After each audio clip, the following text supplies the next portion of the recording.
journalism and some spin-off careers as a writer and lobbyist. I started on a newspaper in Northern Virginia. I'm very sad to say that that particular newspaper went out of business just last week. And I am saying this in December of 2012. It had been in business since the Civil War. It was the Journal Messenger, and I was a reporter there for 4 years. And I loved almost every minute of it. And it was while I was there that I joined Virginia Press Women. In fact, in that day, everyone, all the women on the paper joined Virginia Press Women. It was just what you did. I think our employer paid for it. And we all were very aware of discrimination against women. Many of us had experienced it ourselves. And we wanted an organization that would make us feel stronger and be a sort of sisterhood for women in the profession. And we had wonderful role models, wonderful get-togethers, and that was what I did in the 1970s. That's when it was, the late 1970s. I did drop out when I got married, got pregnant, moved to New York, and quit my job all at once. I rejoined Virginia Press Women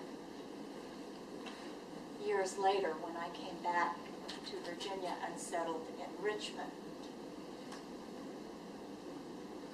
One thing I want to say about that is that it was difficult for me to come back. After I had dropped out, I almost felt like I wasn't a legitimate journalist anymore. So I had to go through feeling very intimidated. And I worked through that. And I will say that the women were wonderful to me.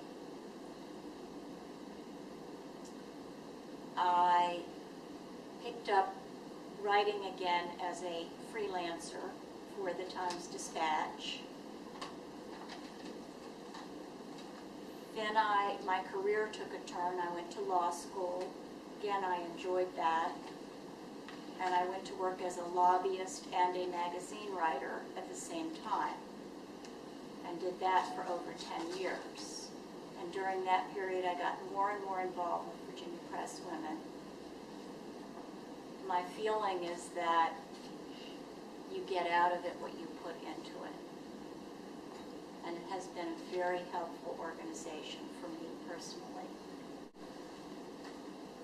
I was asked to join the board as treasurer, which I found very challenging. But I did enjoy being on the board and learning skills and learning how the organization's board works. I enjoyed it so much that I did 2 terms as treasurer.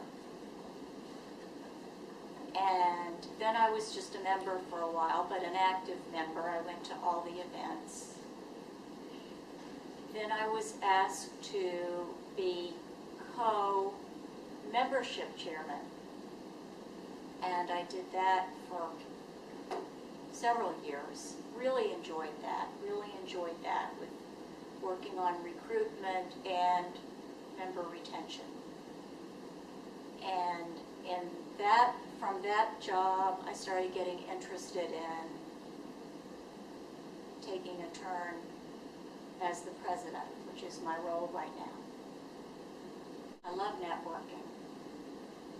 I've met a lot of women through Virginia Press Women, I've gotten ideas, advice, comfort when I was down, introductions. The list would go on and on. The networking is the best part. I can think of something that moved me very much about the value of Virginia Press women. I was at a conference. We had the luncheon, which was very nice. A few people were standing up to make announcements. One of my colleagues got up and she mentioned another member who was going through a very difficult time. Her husband was critically ill. She needed help. She was asking for various ways we could help.